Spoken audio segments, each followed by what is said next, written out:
আসসালামু আলাইকুম প্রিয় ভিউয়ার্স, আজ নাসিরউদ্দিন আব্দুল্লাহ আমাদের ম্যাপ পজলটা সাজিয়ে দেখাচ্ছে। সিলেট বিভাগের একটা কমপ্লিট, সিলেট, সুনামগঞ্জ, হবিগঞ্জ, মৌলভীবাজার। এখন আছে কক্সবাজার, রাঙ্গামাটি, খাগড়াছড়ি,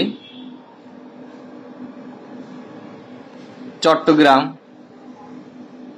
ফেনী, নোয়াখালী, লক্ষ্মীপুর, চাঁদপুর, কুমিল্লা, ব্রাহ্মণবাড়িয়া, ঠাকুরগাঁ, পঞ্চগড়, নীলফামারী। তো দেখুন যে এটা সাজানোর একটি সিস্টেম রয়েছে। নাসিরউদ্দিন আব্দুল্লাহ যেভাবে সাজাচ্ছে, অর্থাৎ এক একটি বিভাগ এক একটি সিস্টেমে সাজাচ্ছে। দিনাজপুর, তো ঠিক আপনারা রংপুর এইভাবে সাজানোর চেষ্টা করবেন, ইনশাল্লাহ খুব সহজে এটা শিখে যাবেন। কুড়িগ্রাম, গাইবান্ধা, চাঁপাইনবাবগঞ্জ, জয়পুরহাট, নওগাঁ, রাজশাহী, নাটোর, বগুড়া, এই প্রত্যেকটা জেলার নাম সহকারে মুখস্থ হয়ে যাবে। সিরাজগঞ্জ,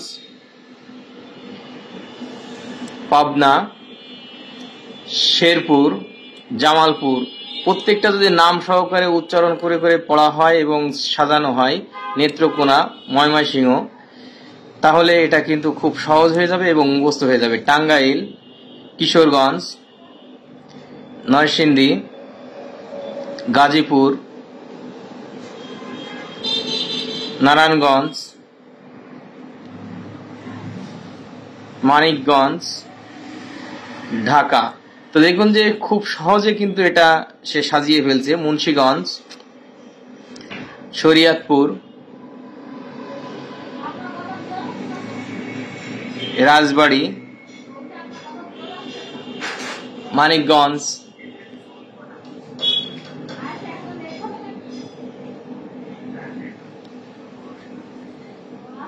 মাদারীপুর,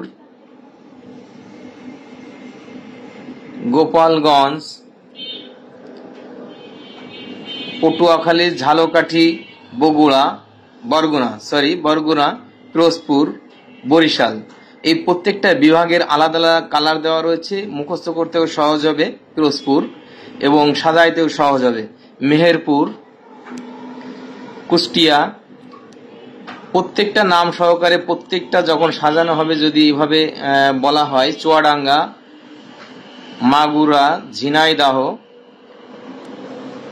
নড়াইল, যশোর,